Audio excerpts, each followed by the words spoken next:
حاضرین مجلس، صحابہ سیریز میں ہم آپ تمام کا استقبال کرنے جا رہے ہیں۔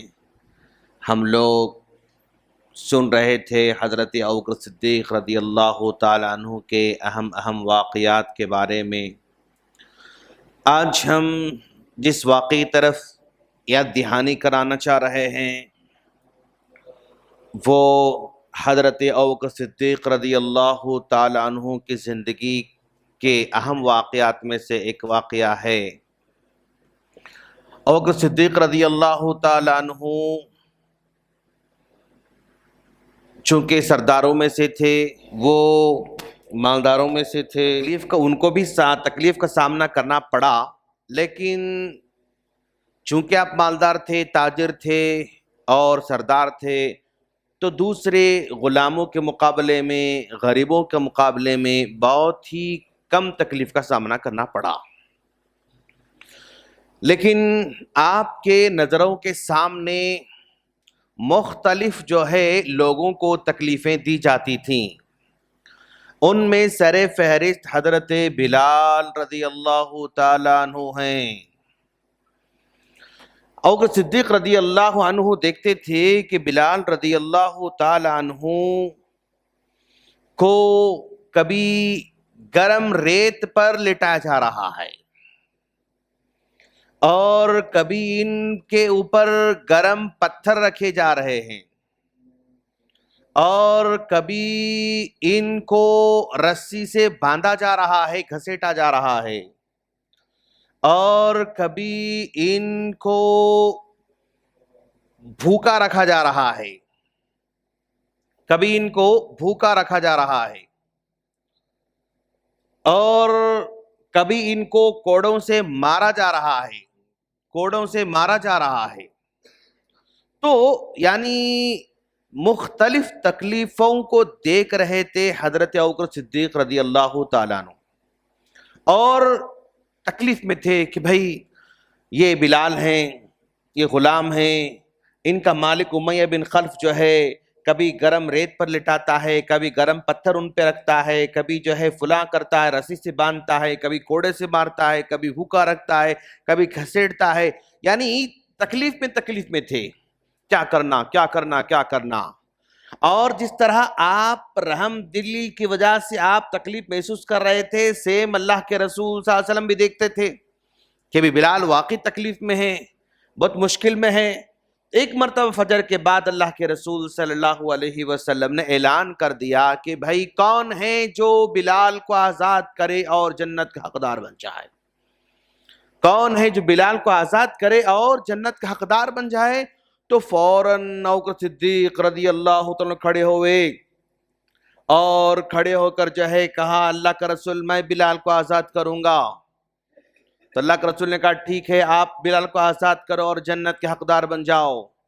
تو ابوبکر صدیق رضی اللہ تعالیٰ عنہ سیدھے جاتے ہیں وہ امیہ بن خلف کے پاس، امیہ بن خلف کے پاس جا رہے ہیں، اور جا کر اسے کہتے ہیں کہ بلال کو آزاد کرو۔ تو وہ کہتا ہے کہ ہاں میں بلال کو آزاد کروں گا، لیکن اس کے بدلے مجھے بڑی قیمت دینا پڑے گا، اس کے بدلے مجھے بڑی قیمت دینا پڑے گا۔ تو صدیق رضی اللہ عنہ نے کہا ہاں ٹھیک ہے، تم کیا ڈیمانڈ کرتے ہو، ڈیمانڈ کرو۔ تو اس نے کہا 40 اوقیہ چاندی مجھے دینا پڑے گا۔ 40 اوقیہ چاندی کا مطلب آج کے زمانے میں 1 کلو چاندی کے برابر ہے، 1 kg چاندی کے برابر ہے، 1 کلو گرام چاندی کے برابر ہے۔ اور 1 کلو تب اس وقت سونا اور چاندی کے ریٹ دونوں برابر ہی تھا، سونے اور چاندی کا جو بھاؤ تھا بالکل قریب تھا، تھوڑا اونچ نیچ تھا۔ تو یعنی 1 کلو چاندی کا مطلب یہ کہ اس زمانے میں اس کی بہت زیادہ قیمت ہوگی اس کی۔ کہا ٹھیک ہے، میں 40 اوقیہ آپ کو چاندی دے دوں گا۔ تو جیسے ہی ابوبکر صدیق رضی اللہ تعالیٰ عنہ راضی ہو گئے، تو مطلب دیکھا کہ بھئی بلال کی اتنی اہمیت ان کے پاس ہے کہ میں 40 اوقیہ چاندی مانگا تو بھی خرید تیار ہے، تو مطلب ان کا رتبہ، ان کا مقام ان کے پاس بہت بڑا ہے۔ تو اس نے بلال رضی اللہ تعالیٰ عنہ کے مورل کو گرانے کے لیے، ان کی ویلیو کو گرانے کے لیے اس نے کہا کہ یہ غلام جس کو میں 40 اوقیہ میں بیچ رہا ہوں، یہ غلام میرے پاس 1 درہم کے ویلیو کے برابر بھی نہیں کا. اگر تم 1 درہم میں مانگتے نا تب بھی مجھ کو دے دیتا تھا. مطلب اس نے گرانا چاہا. 1 درہم کے برابر بھی میرے پاس اس کی کوئی اہمیت نہیں کا. تو جیسے ابوبکر صدیق رضی اللہ عنہ نے دیکھا کہ یہ ایمان والے صحابی کی مطلب ویلیو گرا رہا ہے، تو آپ نے کہا تمہارے پاس اس کی قیمت 1 درہم کے برابر نہیں ہے نا، اگر تم ان کے بدلے میں ان کے وزن کے برابر سونا بھی مانگتے تب بھی میں تم کو دے کر اس سے خریدتا. اتنا زیادہ یہ ہمارے پاس اہم ہے. ان کے بدلے میں ان کے وزن کے برابر سونا بھی تم ہم سے مانگتے تب بھی میں اس سونے کو دیتا اور ان غلام کو خریدتا. تو آخرکار 40 اوقیہ چاندی دے دیا اور حضرت بلال رضی اللہ تعالیٰ عنہ کو آزاد کر دیا. ابوبکر صدیق رضی اللہ تعالیٰ عنہ. اب ابوبکر صدیق رضی اللہ تعالیٰ عنہ چونکہ رحم دل ہیں، وہ کسی کو تکلیف میں نہیں دیکھنا چاہتے ہیں، وہ دکھ میں نہیں دیکھنا چاہتے ہیں، تو انہوں نے اپنے مال کو اس طرح کے لوگوں کی تکلیف کو دور کرنے میں لگایا. ایک ہے اب بلال رضی اللہ تعالیٰ عنہ، پھر اسی طرح عامر بن فہیرہ رضی اللہ تعالیٰ عنہ تھے، وہ بھی غلام تھے، تکلیف میں تھے، ان کو بھی آزاد کر دیا. پھر اور ایک ہے زنیرہ، وہ لونڈی تھی، مطلب عورت تھی، باندی تھی، غلامہ تھی، اس کو بھی آزاد کر دیا. اور ایک تھے نہیرہ، ان کو بھی آزاد کر دیا. اور ایک تھا لبینہ، ان کو بھی آزاد کر دیا. اور ایک تھے ام عبیسہ، ان کو بھی آزاد کر دیا. یعنی اپنی زندگی میں کئی غلاموں کو اللہ یعنی ابوبکر صدیق رضی اللہ تعالیٰ نے آزاد کر دیا. کیوں؟ یہ لوگ بہت ہی تکلیف میں زندگی بسر کر رہے تھے. تو ابوبکر صدیق رضی اللہ تعالیٰ کا مال ذرا دیکھو آپ، یعنی اللہ نے ان کو مال جو دے رکھا ہے نا، اس کا استعمال کیسے کر رہے ہیں. کبھی غلاموں کو آزاد کرنے میں ابوبکر صدیق رضی اللہ عنہ کا مال استعمال ہو رہا ہے. مال کا ایک بڑا حصہ اللہ کے رسول صلی اللہ علیہ وسلم کے تعاون میں جا رہا ہے. مال کا بڑا حصہ مسکینوں کی مدد میں جا رہا ہے. جیسا کہ ہم نے اس سے پہلے کہا، مستہ رضی اللہ تعالیٰ عنہ آپ کے پھوپھیرے بھائی تھے، مسکین تھے، غریب تھے، جنگ بدر کے وہ جو ہے مطلب مشارکین میں تھے، ان کی آپ ہیلپ کر رہے ہیں، مسکینوں کی مدد میں لگا ہوا ہے. مال کا بڑا حصہ ابوبکر صدیق رضی اللہ تعالیٰ عنہ کا بیت المال میں لگا ہوا ہے. مال کا بڑا حصہ ابوبکر صدیق رضی اللہ تعالیٰ عنہ کا ہجرت کے موقع پر استعمال ہو رہا ہے. ایک مال کا بڑا حصہ جو ہے ابوبکر صدیق رضی اللہ تعالیٰ عنہ کا یعنی مسجد کی تعمیر میں لگ رہا ہے. ایک مال کا بڑا حصہ ابوبکر صدیق رضی اللہ تعالیٰ عنہ کا جنگوں میں لگ رہا ہے، مطلب جو مجاہدین جا رہے ہیں ان کی ہیلپ میں لگ رہا ہے. مال کا بڑا حصہ جو ہے بیواؤں پر لگ رہا ہے. تو ابوبکر صدیق رضی اللہ تعالیٰ عنہ کی انکم کا ایک بہت بڑا جو ہے ذریعہ جو ہے کس میں جا رہا ہے، ایک بہت بڑا حصہ دین کی خدمت میں، دین کے ماننے والوں کی خدمت میں، الگ الگ مدات میں خرچ ہو رہا ہے. تو ابوبکر صدیق رضی اللہ عنہ کی زندگی کے مختلف پہلو ہیں.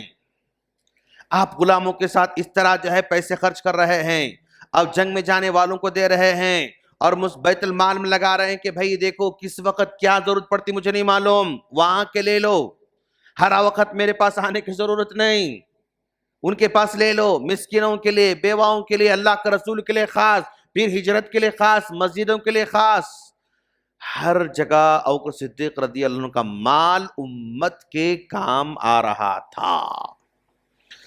تو اس زمانے کے اندر بھی بہت سارے ایسے لوگ ہیں جن کا مال الگ مدات میں استعمال ہو رہا ہے، اور وہ بہت خوش نصیب آدمی ہیں. اب ان کو دیکھ کر ہم اگر یہ سمجھیں گے کہ بھائی ان کو تو وہ تو خرچ کر رہے ہیں، میرے پاس تھوڑا ہی مال ہے، میں کیا کر سکتا ہوں، تو ہمارا تھوڑا مال بھی کسی کے چھوٹے چھوٹے کام آتا نا، تو ہماری نیت کے حساب سے اللہ ہم کو بڑا اجر دے سکتا ہے. لیکن ہمارا تھوڑا مال بھی کہیں ہمارا استعمال ہونا چاہیے. یہ تھوڑا مال اگر ہم دے رہے ہیں تو ہماری زندگی میں کوئی زیادہ اونچ نیچ آنے والی نہیں ہے, اور تھوڑا مال دیں گے تو کوئی فاقہ کشی کا سامنا کرنا تو نہیں پڑے گا. لیکن ہمارا اللہ ہم کو تھوڑا دیا ہے, تھوڑے میں سے تھوڑا ہم دیں گے. ہمارا تھوڑا مال کسی کے بڑے مسئلے کو حل تو نہیں کر سکتا, لیکن اس میں برکت شامل ہو جا سکتی ہے. ہمارے تھوڑے مال سے کوئی مسجد کی تعمیر تو نہیں ہو سکتی, لیکن ایک اینٹ آ سکتی ہے, آدھی اینٹ آ سکتی ہے, 1-2 کلو جو ہے سیمنٹ آ سکتی ہے, 5 کلو سیمنٹ آ سکتی ہے. یعنی آدمی کی خواہش ہونا کہ میرا مال مسجد کی تعمیر تو ہو رہی ہے, بھائی میں تو 5,000 10,000 20,000 50,000 1,00,000 2,00,000 تو نہیں دیکھ سکتا, ٹھیک ہے میں 100 روپے دے رہا ہوں. اوکے, تو یہ مسجد کے اندر میں 100 روپے دے رہا ہوں, انشاءاللہ اس میرے 100 روپے سے ہو سکتا ہے 5 اینٹ آئیں گے, انشاءاللہ ہو سکتا 5 اینٹ آئیں گے, اور وہ 5 اینٹ انشاءاللہ مسجد کے کام آنے والے ہیں. ایسا دل میں مطلب یعنی جذبہ رکھنا بس. اگر ایسا ہے تو ہمارا مال جو استعمال ہو رہا ہے انشاءاللہ ریوارڈ میں ضرور ملنے والا ہے. اور صدیق رضی اللہ عنہ مال الگ مدات میں استعمال ہوتا تھا, ان میں ایک غلاموں کا بھی حصہ تھا, اور ان میں حضرت بلال رضی اللہ تعالیٰ عنہ, اور بلال رضی اللہ عنہ کا آزاد کرنے سے اسلام کا بہت بڑا فائدہ ہوا. آزاد ہونے کے بعد وہ پہلے جو ہے مؤذن بن رہے ہیں اللہ کے رسول صلی اللہ علیہ وسلم کے. آپ سے بہت بڑا فائدہ ہوا. اللہ کے رسول آپ سے محبت کر رہے ہیں, صحابہ کرام آپ سے محبت کر رہے ہیں, سارے کے سارے آپ سے محبت کر رہے ہیں, لیکن ہیں غلام کی طرح, چھوٹے موٹے بالکل معصوم آدمی کی طرح ہیں. تو ابوبکر صدیق ایسا کرتے تھے. اللہ سے دعا ہے اللہ تعالی ہم تمام کو بھی اپنے مال کو, اپنی صلاحیتوں کو, اپنے پاس اللہ نے جو کچھ ہمیں دے رکھا ہے اس کو یعنی دین اسلام کی خدمت میں لگانے کی توفیق عطا فرمائیں. آمین. السلام علیکم ورحمۃ اللہ وبرکاتہ.